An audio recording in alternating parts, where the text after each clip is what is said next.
Welcome to Crime Most French, a podcast featuring crimes carried out on French soil, narrated and researched by Cedric and rudely interrupted by me, Melanie. We're the true crime podcast en alliance. Crack open le vin and let the mayhem commence. The episode this week takes us to the early 20th century. It is the Rachel Galtié affair. Rachel Galtié was a good-looking 20-something, and she ends up being accused of a number of murders in her family between the 10th of November 1902 and the 29th of August 1903.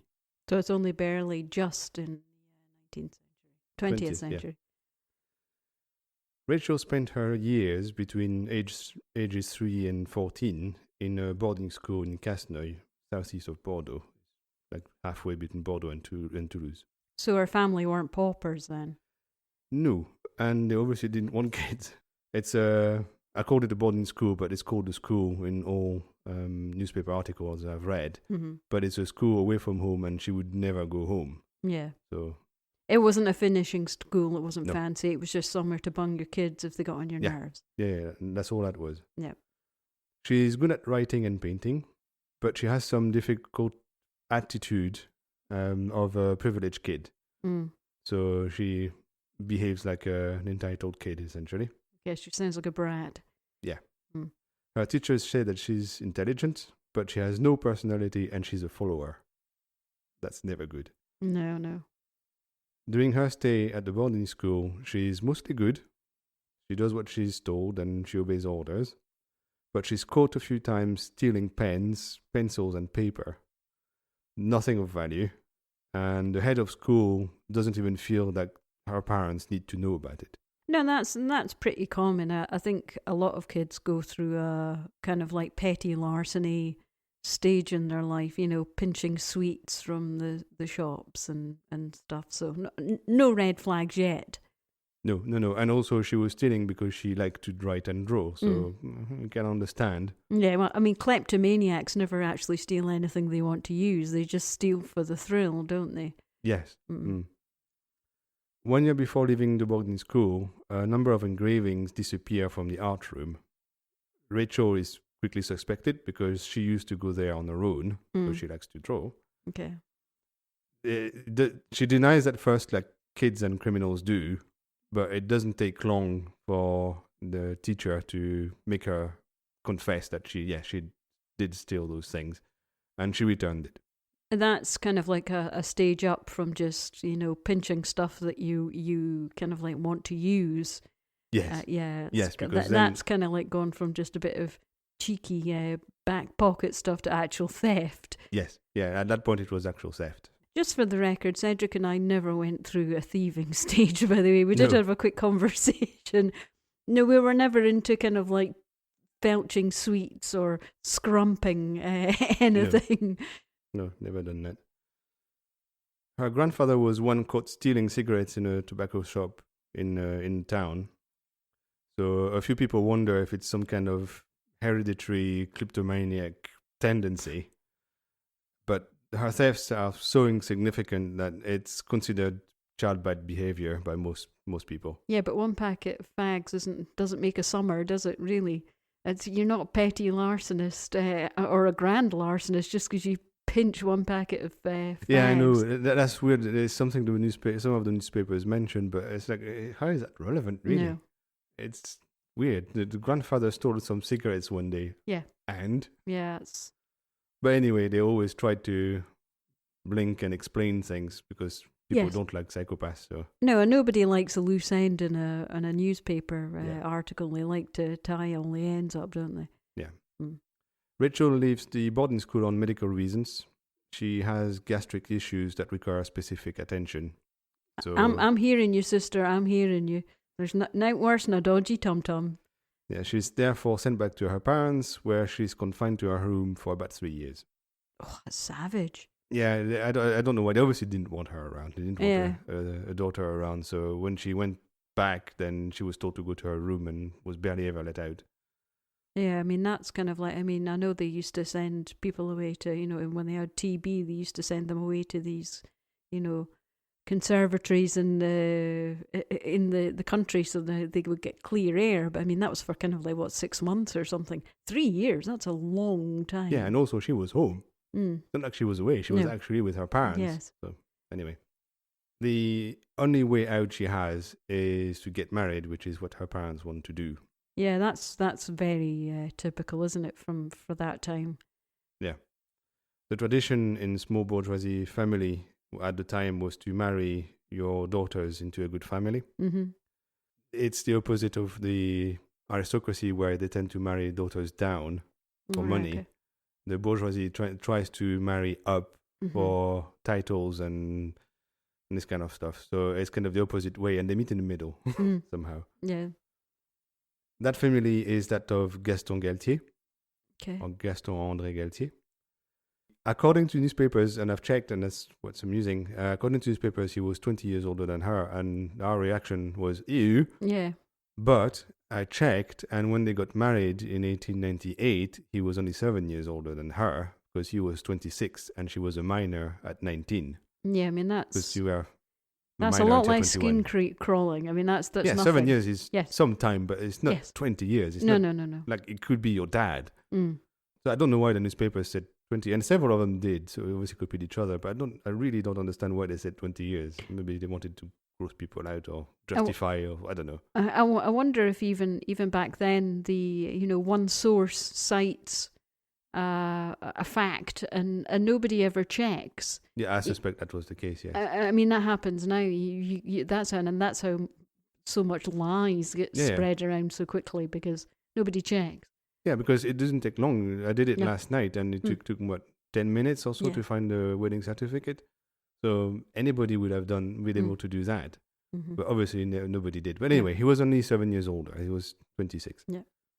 He was deputy chief at the prefecture in Haute-Pyrénées. Oh, that's a very prestigious place to work, the prefet. Yes. Most families would have been happy to give their daughter to him in marriage. Mm-hmm. The marriage takes place on the 21st of July, 1898 in Casneuil. Rachel is only half consenting to it, but will later tell that she didn't really remember how she was convinced into it. But she does. So there wasn't a lot of love hearts and roses in their marriage then? No, I suspect they barely knew each other. After the wedding, the couple moves to Tarbes for a while. That's the prefecture of Haute-Pyrénées, I think. Mm-hmm. And they eventually move away from Tarbes and settle in Saint-Clar, which is in Gers. Very nice scenery. Very, very pretty. And wild, yes. Yeah, very, very savage. Yeah, where Gaston is appointed peace judge. And we have talked about peace judges before. Oh, and these are the ombudsmen between small petty. Their job is to settle small disagreements between people so that the courts don't get clogged with really garbage. Mm-hmm. Yeah. I guess it's kind of like the equivalent of like the small claims court. Yes and no. Small claims court requires money to be involved. Less than £10,000 in the UK. Okay. These are would just sort out disagreements about borders, about cattle, about anything really. Anything. Yes. They were just like middlemen that would try to make people talk, essentially. Small issues that you don't necessarily want some judge ending up looking at once the problem had blown way out of control. Yes. Yeah. That's all they are. Yeah. But anyway, it was still a prestigious job. I mean, it's still one that would carry a lot of respect. Yeah. Mm-hmm. Yeah. At first, things look okay in the couple, except that Rachel often refused to do what her husband asked her to do. Tut tut. He often called her Ironhead to his friends. But luckily, Gaston is patient and accommodating, so things work out okay and they fall into a routine and everything is okay. Right. They soon have a son called Pierre. So, I mean, the marriage couldn't have been that bad if they managed to produce an offspring. It wasn't that bad, she just didn't want to be there. Yeah. But that's all. He was a nice guy, according to everybody. Mm-hmm. In Saint-Clar, she manages to become the staple of a number of salons. We talked about those salons where unemployed rich women have some kind of themed discussion clubs where they talk about whatever they're interested in. Ladies at lunch. Yeah, and they have speakers once in a while. I remember Rousseau used to go around the salons in the late 18th century. Okay. That was very typical. So the WI without the jam. It's WI without the jam, or maybe they had jam, but it was made by the maids, Yes. so not by them. She rubbed shoulders with women that are much, much richer than her, obviously. Mm. Their education, their fashion attracted Rachel in the first place, and she wants to be one of them. So she's very aspirational and very much falls into she was a follower. Yes, totally. As was noted at school. Yes. Yeah, they were right. Mm-hmm. Spending time with these women changed Rachel. She became pretentious and ostentatious.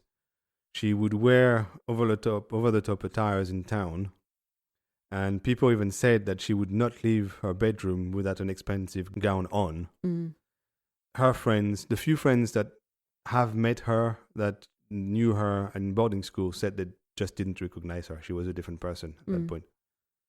And it's only a few years later. As one of these types that kind of like wants to completely deny their past at all. Yes. I would have been horribly embarrassed if they had met these kind of poor people in front of their rich friends. Yes, totally, yes. Mm-hmm. Unfortunately for her, her husband's fortune isn't enough to pay for all the expensive clothes and jewelry that she wants, so she has to find another way.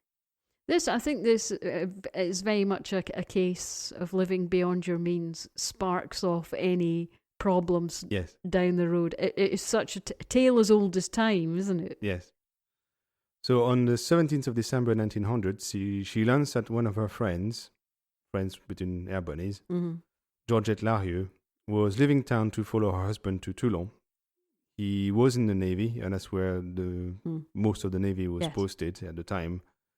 And he was sent there for one of the ships. I think it was captain. So Rachel offered to help her pack her suitcases.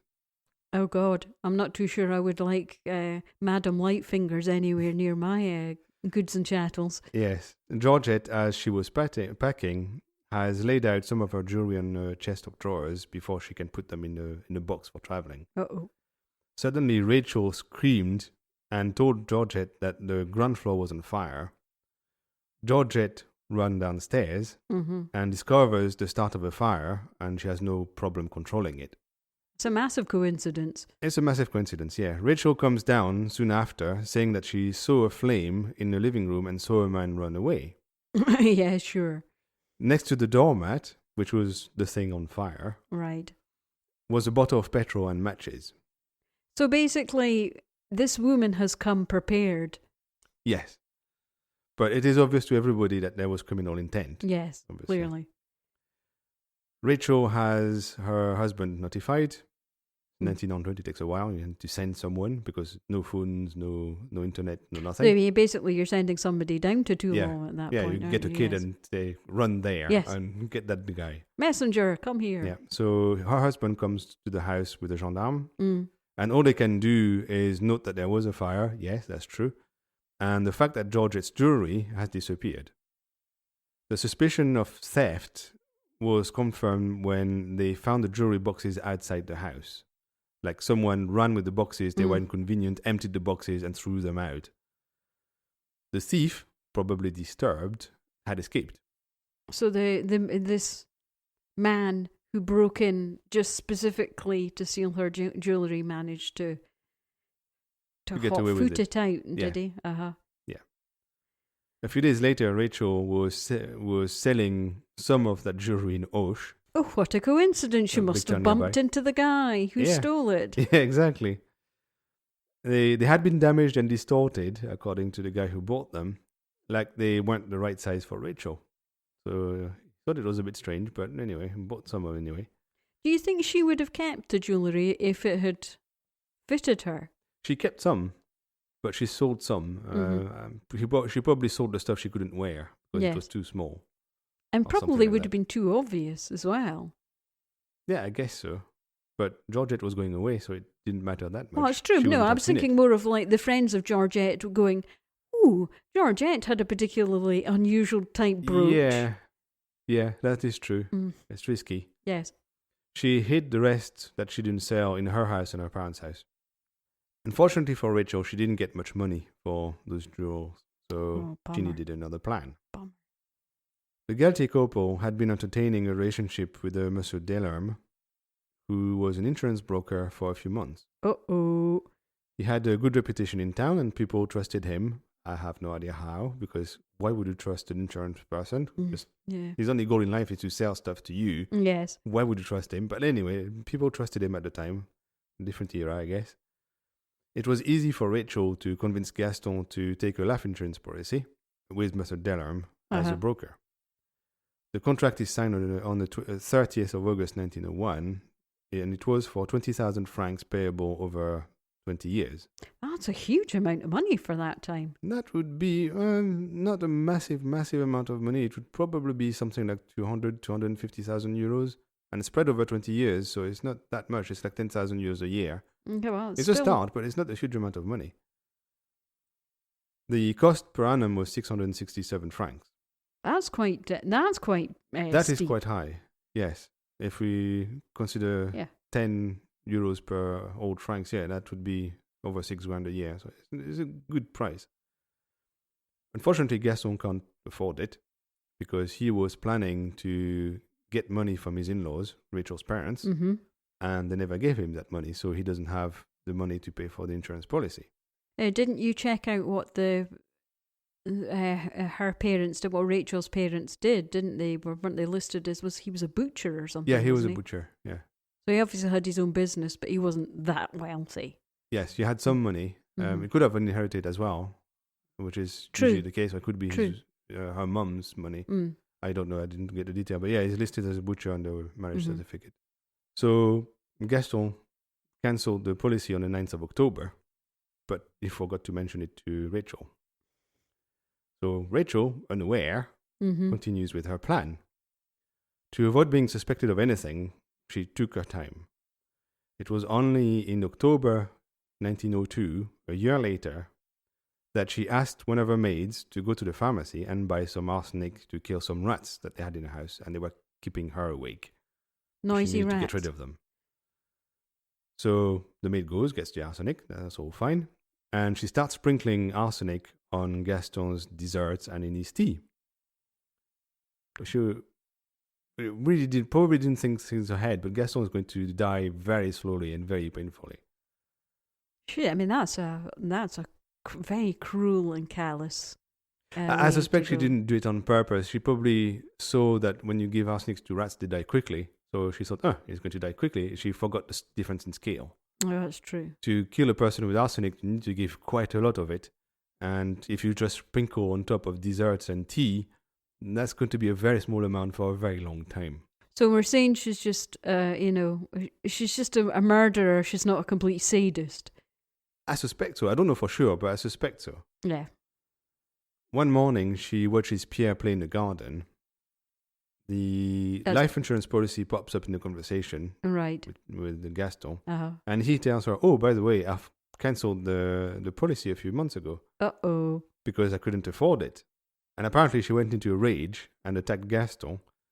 And it was violent enough that he ended up falling down a well. But he survived.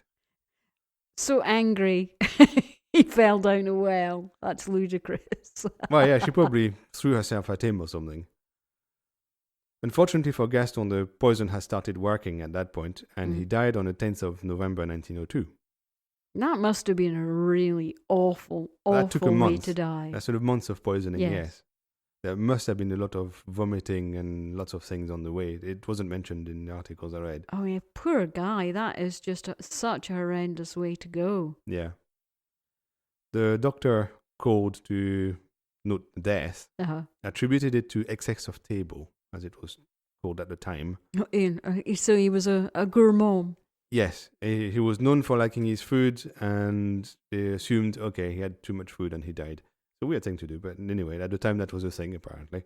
I mean, how much foie gras would you have to be munching down to die in your mid-20s and not raise an eye? Exactly, because that's 4 years after the wedding. He would have been 30 at the time. Okay, I mean, that's just ridiculous. It is ridiculous. But anyway, that's what the doctor says on the death certificate, so fine. And nobody suspects Rachel because what does she have to gain? Well, as there's no life insurance. There's no life insurance policy. Yeah. She loses his salary, and she has no other income. So really, it's not in her interest to kill her husband, so nobody suspects her. But Rachel, having got away with murder, and receiving lots of attention for people, which she kind of liked, decided to move to the next plan. At that point, as she was a widow, she moved back to her parents' house. Oh, bet they were thrilled. Well, the parents, yes. Her, not so much. Mm. Her grandmother, Catherine Mariol, was living nearby. Okay. And she was infirm, old, and generally in very bad health. Mm. Gaston, when he signed his insurance policy, suggested to Rachel to take a life insurance policy on her as well, just in case she dies. That appeared to be a good idea. That seemed to put ideas in her head, obviously. Yes, but now that Gaston's dead, why not try that? So she went to see the same guy, Mr. Delerme, and he told her that that plan was not possible. You can't just take a life insurance policy on somebody without their knowledge. It's not the way it works. Otherwise, you could take an insurance policy on anyone. Yeah. And I don't know if it's very much a case of, if you have any pre-existing conditions and you die of that condition, you're not covered. That kind of like the way I have no idea what the policy would have been at the time. Yeah, I mean, that's very much how modern policies work, but yeah. But she can't do it anyway because it's somebody else. And no, I mean, that's very bizarre, yeah. But he reminds her of something that she forgot. In her marriage contract, her dad promised that if her grandmother died, he would pay her 2 years later 10,000 francs. Wow. So now that seems to be interesting for her. Yeah, that gives her an incentive. Yes. So 1 month after Gaston's death, Rachel has a new plan. Mm-hmm. On the 23rd of December 1902, Rachel asked one of her maids to go to the local vet and get some arsenic for rats again. Mm-hmm. People had rats in their houses, so everything looks normal, except that the vet refused. He kind of smelled the rat. Yes. Rachel, who was resourceful, asked her mother to go to the pharmacy in Casseneuil and get some arsenic. The pharmacist provided arsenic acid powder, was a thing at the time, and was not bothered with the quantities that Rachel's mother was asking for. Mm-hmm. With the poison in hand, Rachel started spending her days and nights at her grandmother's bedside. She helped her take her meds, she cooked for her, and she made all the potions that her mom needed. Catherine Mariol died on the 11th of January 1903. Once again, nobody suspected Rachel. No. After all, Catherine was old and in ill health, and everybody was expecting her to die like any day now. Yeah. So it just happens that Rachel was nearby, but that's about it. Her immune system must have been so vulnerable. Once again, an awful way to die. Yeah, plus arsenic has nothing to do with the immune system. It will kill you even if you have the best immune system on the planet. It just destroys your cells. So. True. Anyway, Rachel gets away with it again. But again, she doesn't get much money from that death. Okay. Her father gives her 1,000 francs in cash and a small house valued 3,500 francs as an early payment for the 10,000 2 years later. Does it sound like Dad wants her out of the house? Dad totally wanted her nearby. He wanted her to stay, but because she didn't want to be in their house, they were worried that she would go back to Saint Cloud because she still has a house there. Yeah. Oh, right, okay. So they tried to kind of convince her to stay by giving her a house next door and say, okay, you can stay here. You don't need to go back. It's easier for you. I just wonder whether they were like the archetypal doting grandparents who wanted to spend time with Pierre rather than her. Well, possibly both. Yeah. Parents want to stay with their kids even if their kids don't want to. Some mothers and fathers do. Yeah, Some don't. Some don't, yes. But Rachel didn't feel like living next door because that would have involved living fairly modestly with no income and near her family, which she despised. She preferred to live away in Saint Cloud where she can do whatever she wants and nobody can see what she does and she can do anything. Mm-hmm. Rachel didn't like her parents, and in fact psychologists would say later that she didn't like anybody and she was a total psychopath, which we have guessed by now. Yes, I guess so. So Rachel needed a new plan because plan B failed again. Yes. So she decided that Gaston, her younger brother, would be a good victim. Gaston was very fond of her sister and would not refuse her anything. She could ask him anything and he would do it. So it didn't take much convincing to make him take a life insurance policy with Rachel as the beneficiary. He couldn't afford the payments, but Rachel assured him that she would pay for everything. Well, I would say that guy needed to watch a bit more true crime. Yeah. On the 20th of June 1903, Gaston signs the policy in front of Mr. Dalarme again. The documents... Surely, I don't understand why alarm bells aren't ringing for that guy. Oh, because he's an insurance salesman. All he does is sell insurance. He's it doesn't scurrilous. matter. He's utterly scurrilous. Yeah, he has no remorse whatsoever, but that's just the way it is. Mm. So the document specifies that in case of his death, Rachel would receive 50,000 francs. That's a fairly good policy. Yeah, yeah. And the quarterly payments are 317. That's a much better policy than on the husband. Yeah. Neither of them can really pay for those premiums anyway. Yeah, that's so fly in the ointment. Yeah, Rachel needs a plan that works fast because there is a delay for the first payment until the 15th of September. Okay. So she has about a month and a bit less than a month to get rid of Gaston. So she has to act quick. She has to do something quick. I'll tell you what, this woman has a heart of stone. Yeah. At the end of July, Gaston was called to do some military service in Toulouse as a pharmacist aide. Rachel insisted very quickly that he needed to ask for some time off to come and see her for a few days in Saint-Cloud. He did so, and he arrived on the 4th of August. But he needed to get back to the barracks straight away. It's a shame that she wasn't using arsenic, because doesn't arsenic have a particular smell, and he would know the smell, whereas it's sweet almonds, but yeah, I don't think cyanide doesn't smell of anything, I don't think. Yeah, but it's a lot harder to find, because it's not used for rat poison. Yes. So rat poison is very convenient. That was the of course, poison yeah, of choice. that's why everybody was using it. Exactly. Yes.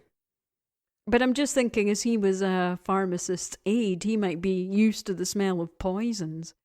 Yeah, but if you hide it, it's hard to tell. Well, certainly she was putting it in sweet things, wasn't she? Well, in food, that's what I know. Mm. So, probably easy to hide in some sweet food, I would assume. Also, it depends on the quantities you use. Gaston had dinner with his sister that night and breakfast with her the next morning. He made it to breakfast, so Made it to breakfast. Soon after lunch, he started vomiting. Yeah. The vomiting continued until he had to go back to the army. Rachel insisted that he should stay with her, but he refused. He really had to go back to his barracks. He didn't have the choice. He went back to Toulouse that night, and as soon as he got to the barracks, he was sent to emergency services in the hospital. Fortunately for him, the doctors treated him for some vesicle eruptions on the lower abdomen, which had nothing to do with the arsenic, as far as I can tell, but somehow it did the trick. It saved him. Oh, so it was just a byproduct that it was... It must have been a byproduct of what they gave him that somehow lucky, neutralized the arsenic. Very lucky. It was very lucky. And it was very lucky for his wife-to-be, Genevieve. Oh, that's nice. Rachel invited him back to Saint-Cloud. No, don't go, and they visited again on the 27th of August. No. As soon as he arrived, Rachel wrote to Genevieve to tell her that Gaston looked really healthy and really good, and she didn't really need to come and visit too. Rachel needed some time alone with Gaston. Oh, God. Obviously. 2 days later, Rachel had bought some arsenic at the local pharmacy. On the 28th in the morning, she prepared a bowl of milk for her brother, and at midday they would have lunch together. Halfway through the meal, Gaston started vomiting again. He was in such bad condition that he had to go straight to bed and couldn't leave the bed. For 2 days, he suffered in pain, and on the 29th of August at 9 p.m., he died. Oh, poor Gaston. Yes. 3 days' death in her family started to raise questions. Well, yes. Rachel's sister-in-law, Albany Laurent, decided that something was fishy. She went to the gendarmerie to report her suspicions, and she brought with her some letters that Rachel has sent to her, in which she pretends to be a psychic, and she foresaw the death of her husband, her grandmother, and her brother. God. Unfortunately, she did foresee it because she sent the letters before they all died. It's almost like she did it. Well, that's what Albany thought. She thought either she's actually a psychic, or she's doing it. Well, yes. So that's why she went to the gendarmerie and say, I don't believe in psychics. Yes. Something is going on here. Although, of course, it was a time of, the mediums. Oh, yeah, the were at their seance. height. And, yeah, totally, yeah. Mm. But obviously that didn't work on Albany. Albany had Oh, suspicions. The gendarme come to question Rachel about those letters in September 1903. They didn't have to work very hard to make her confess that, she killed her husband, she killed her grandmother, and she killed her brother. Folded like a cheap tent. She also confessed to the fire at Georgette's. So she's an arsonist and triple murderer. She's basically a serial killer. Yes, she is. She is a serial killer. I suspect she would have gone through her whole entire life just murdering just to keep her lifestyle up. Totally. Yeah, she would have been a back widow if she had been able to do that. Mm-hmm. They find some jewelry in her house. Where Georgette's jewelry. So that kind of proves what she confessed to. Yeah. So she's arrested and sent to jail. She goes to trial between the 27th and the 30th of October 1904. There are 48 witnesses. Wow. Pharmacists, yes, as you would expect. Of course. Monsieur Delerme and a whole bunch of other people. He should be he's liable. He should be tried as an accomplice. He must have known. He's got blood in his hands. Totally. But apparently not. He's not tried or anything. He has cyanide on his hands. Yeah. Also, doctors that evaluated her when she was in jail declare her hysterical and devoid of moral sense. Being hysterical was a thing at the time. Yeah, so basically they diagnosed her as being schizophrenic long before it was ever a term. Well, yeah, I think it would be something like schizophrenic psychopath or something like that. One of the doctors says that she's not crazy and she doesn't belong in a mental institution. What she needs is to go into a prison hospital where she can be in jail but receive treatment for her problems. These didn't exist at the time. No. So he had a very good idea that now exists, didn't at the time.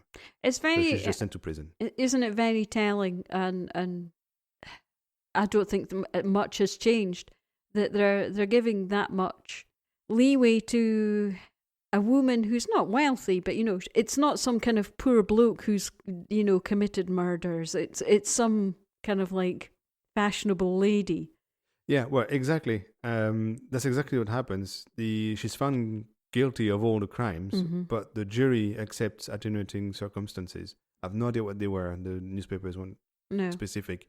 But yes, for some reason, they decide that, she had reasons to do that. Her husband was, worked with the prefet, lady of standing.